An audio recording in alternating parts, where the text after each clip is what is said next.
Hello, everyone, and welcome into the Proverbs 31 Woman. I'm so excited to be here with you on today to talk about such an amazing topic.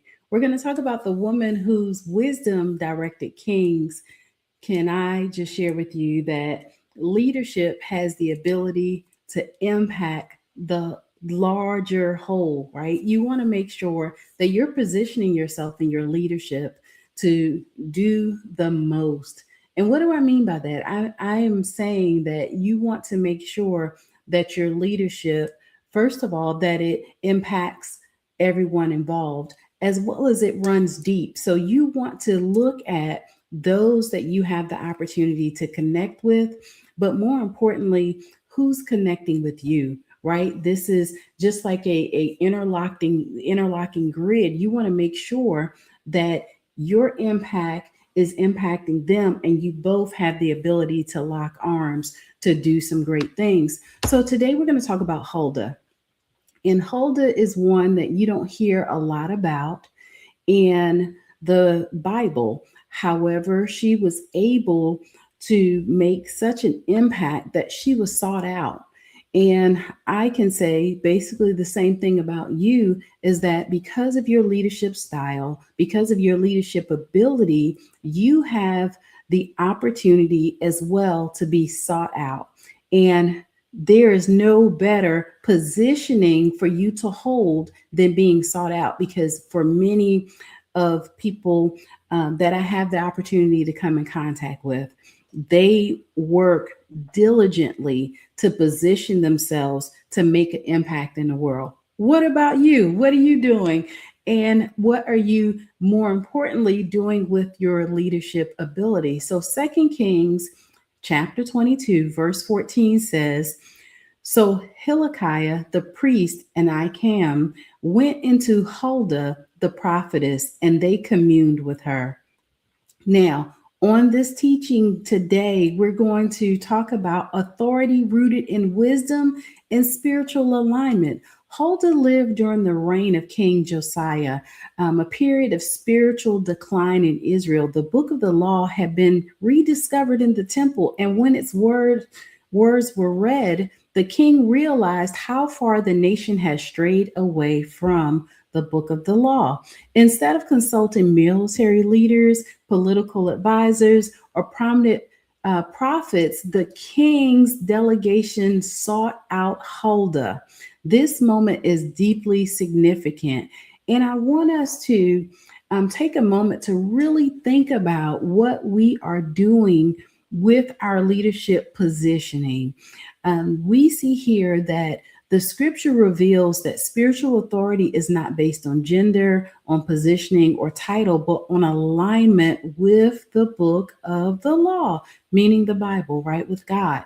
So Huldah was trusted because her life reflected truth, clarity, and integrity. So we see here that a Proverbs 31 woman does not need to fight for recognition. Her wisdom creates a galvanational pull towards, right, that draws people towards her counsel. And so her edge became that she had clarity without compromise.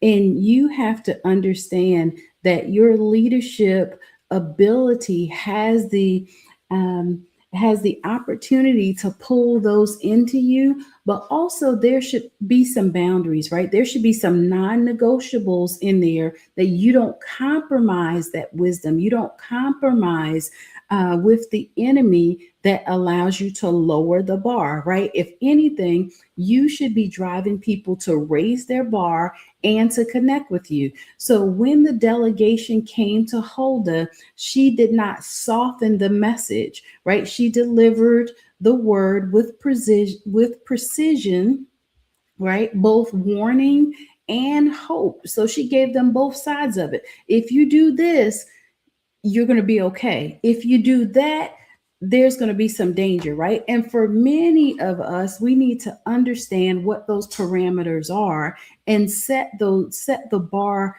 high to where others have to align with that. So Second Kings chapter 22 verse 15 says, Thus saith the Lord God of Israel. She spoke truth even when it was uncomfortable. So, this is a defining characteristic of kingdom leadership. First of all, compassion without compromise is another part of this. First, we had clarity. Now we see here the compassion comes out, right? Huldah did not speak to impress. She spoke to align with the nation of God's will. Her voice helped spark one of the greatest spiritual reforms in Israel's history under King Josiah. So, what made Huldah stand out? First of all, she cultivated spiritual depth, right? Her authority was rooted in private devotion long before public recognition.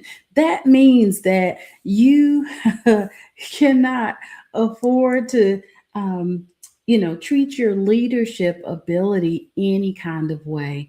And I know that here I've been talking about the Proverbs 31 woman this since the beginning of the year, as opposed to just doing it during the month of January, like in times past that I've done. However, we see that each and every week we get the opportunity to build on this, right? To get a fresh reminder of what this looks like. And I know that for many of you in your leadership ability, you have the opportunity to really make a difference. And I want you to really think about this week what that looks like for you in your business, in your community, in your homes, in whatever it is that you're doing, and as well what that consistency looks like. I will tell you that consistency will test your very core. However, when you set the precedence, now others know what to expect, especially because you're in the people business, right? So you want to make sure that you're showing up. So a Proverbs 31 woman builds her voice in secret places before it shapes the public areas. So you want to make sure also that you're building yourself up, right? I quite often like to say that a coach needs a coach, a leader needs a leader, a mentor needs a mentor. Whatever capacity that you hold, you want to make sure that you have someone else that's coming alongside you to help you to identify those blind spots, help you to identify those areas that need to be refined. And some things at times just need to be torn down and start all over again. You want to be okay with that. Now, the second part to this of what made Huldah stand out is number two, she delivered truth with confidence, right? You cannot be out here timid in the business streets, right? I like to call them the marketplace streets. You cannot be timid when it comes to your leadership ability. Huldah did not dilute the message for approval. She trusted that obedience to God mattered more than popularity. Sometimes you will find yourself lonely. You will find yourself in a place where you may not always be accepted. You don't necessarily have to be the most liked person in the building in order for you to be effective at your job. However, you want to practice clarity and you want to practice compassion, right? Have an understanding for those that are around you so that that way you have the ability to be able to get along with everyone, right? Be at peace with everyone. Number three is Huldah influenced leadership without needing the throne. She did not necessarily need to be in a high positioning, yet they sought her out because of the wisdom that she had. So she did not hold political power, yet kings listened to her, right? This reveals a powerful truth. That truth authority or true authority flows from alignment and not position. It makes a difference when you position yourself to be a influential person, right? Have impact and influence. That is a great thing. For many, you'll find that that runs deep and people are waiting to hear your voice. People are waiting to partake in your products and your services. So you have the ability to really shake some things up and make a difference. So Huldah demonstrates a woman's voice can shift the trajectory of a nation when grounded in truth. So her legacy shows us a couple of different things. Now, number one, wisdom creates influence, spiritual maturity builds authority, and number three, one voice aligned with God can change history. One voice aligned with our Creator can change history. And each and every week, I like to show a comparison between the Proverbs 31 woman, or what Proverbs 31 alignment says, and then, of course, the Huldah Code in this opportunity. So the Proverbs 31 woman code or alignment says that she opened her mouth with wisdom. Well, Huldah did just that, right? She had prophetic clarity. And for many of you, you can see the writing on the wall. You can see things coming. When you see that happening, can I just say that go ahead and do the things necessary to make the corrections, right? Don't play with it. Don't wait on it. Make sure that you are preparing yourself, right? It's better to be prepared than to be trying to chase things after the fact. It doesn't quite sit so well. The second one is the Proverbs 31 alignment says strength and honor. Well, the Huldah Code says that bold truth telling, meaning that she was bold in her messaging, but she also spoke truth. There are going to be times where you're not going to be the most liked person because people always understand that you're going to tell them like how it is, right? And some people are not ready for it. However, walk in your truth. Number three is the Proverbs 31 alignment says fear of the Lord. Well, the Huldah Code says she had spiritual authority. That meant that through her reverence with the Lord, that her spiritual authority was able to show up. Her leadership showed up because of she was rooted and grounded in who she was, as well as connected to the Lord. The Proverbs 31 um, alignment, the last one, number four, is trusted leadership. And we know that the Huldah Code says that nations sought her counsel. Can you imagine being in the place where nations now seek you out, right? Where people are looking for your wisdom. People are looking for you to come and help them, to give them guidance, to show them the way. Well, you get the opportunity to do that every single day. You don't necessarily have to be the leader on your job, but what about your household? What about in your community? Even in your, different and various places of influence. I find that many of us walk in places of leadership and we discount it because of where it is. Well, no, that leadership ability that you've been given, hold on to that. And more importantly, cultivate it in such a way that it allows you to be effective each and every time. I quite often like to say that we get the opportunity to leave a impartation every time that we have an interaction with someone. And if you are not doing so, then what are you doing, right? Like we have such a great opportunity afforded to us because of our positioning.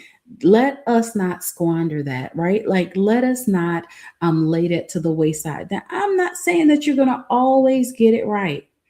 And because we're not going to always get it right, go back and correct it, right? Go back and do our first works over again. So that way we are positioned to be able to move forward and get past the transgressions, right? Get past the things that we may have overlooked or made mistakes in, right? Go back and correct those areas so that you can move on.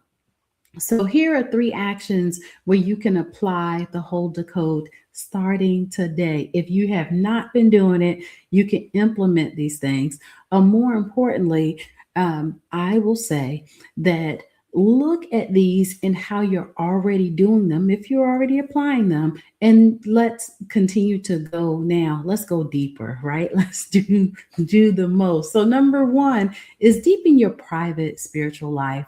Authority grows in hidden places. Invest in prayer, invest in study, and invest in listening, right? The same thing applies to your craft, whatever your business is, whatever your niche is, whatever your leadership ability is. Go deep in this season. Learn everything that you can about your position and how it can make a difference, and raise the level of your bar when it comes to your impact and your influence. Number two is speak truth with grace and courage.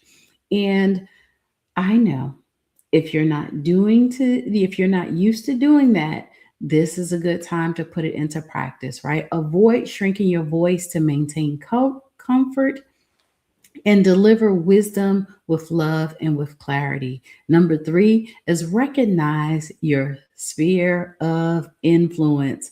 You may not hold official titles, but your insight can still guide leaders and shift the outcomes. And that is huge, right? You don't have to be in the driver's seat all the time to make a difference. I want to say that loud and clear. Matter of fact, I will say it again for the people in the back. You do not have to always be in the driver's seat in order to make a difference. Use the impact and the influence, the ability that you have today to make a difference. And we want to talk about these journal prompts, right? Because I want you to sit with the information that's being shared, and I want you to really think about what is next for you. Number one is, where is God calling you to use your voice more boldly? Only you know where that is. I'm sure that you've had a lot of different interactions in that area already. Go ahead and put it into practice, but more importantly, spend some time to write it out and just really think about that. Number two is, what habits can I develop to strengthen your spiritual discernment? Can I say that that can take you a long way? Having spiritual discernment is everything. That relationship that you get the opportunity to build has the ability to build you up so that you can give out of your overflow. Number three, how can you offer wisdom to others without seeking recognition? Ooh, that's a big one, right? Because many of us, we want to be recognized for the impact and the influence that we have in the world.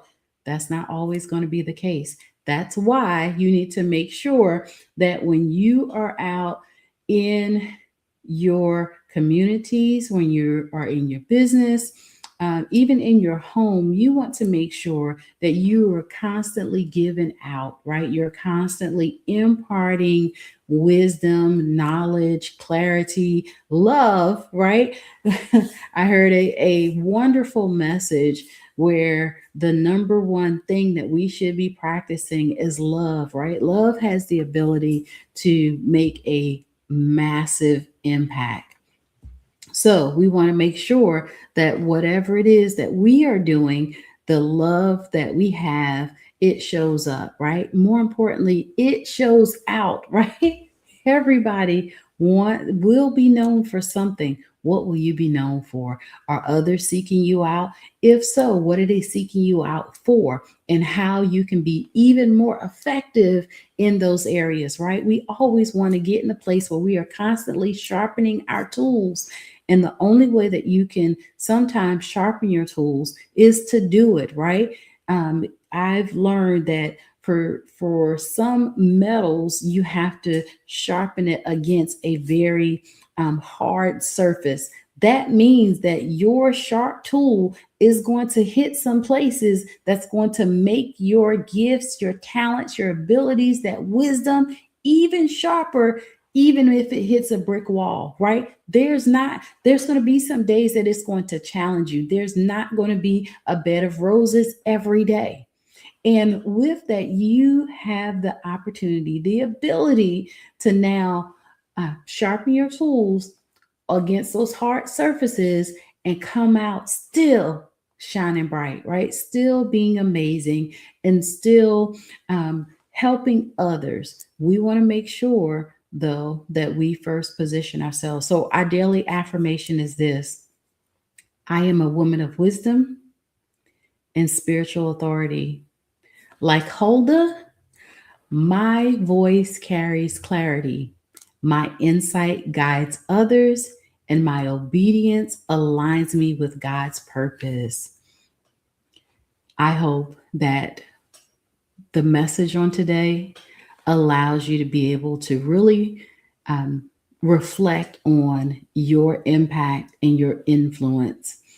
Huldah was one that they came and looked for her wisdom, her ability to be able to guide others, to get clarity that affected nations, right? Multiple people came looking for her.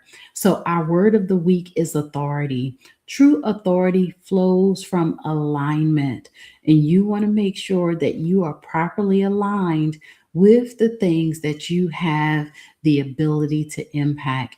And then Proverbs chapter 9 verse 10 says, the fear of the Lord is the beginning of wisdom. Make sure that you're rooted and grounded in this season and that you are really making an impact. I hope that you enjoy our lesson of the week. Go out and do some amazing things. I want to encourage those that may not have been doing it in a way that it is changing the face of whatever it is that you're doing. And for those that have been holding back, this is your permission to go ahead and move forward boldly. Can I just say, what are you waiting on? Right? That's a more appropriate question, right? We don't want to continue to just sit and wait on somebody else to come and make a difference when you can do it yourself. So I look forward to hearing all the great things that you've been doing. I know for some of you, you've been sending over messages. You have also been commenting on some of the lives. Let's continue to encourage one another, right? And also, when you have the opportunity to meet with others, remember that's your opportunity for you to leave an impartation of goodness, of love, of just letting somebody else know that you care, right? Go out there, have an amazing week, and I look forward to connecting with you again on next week. Take care.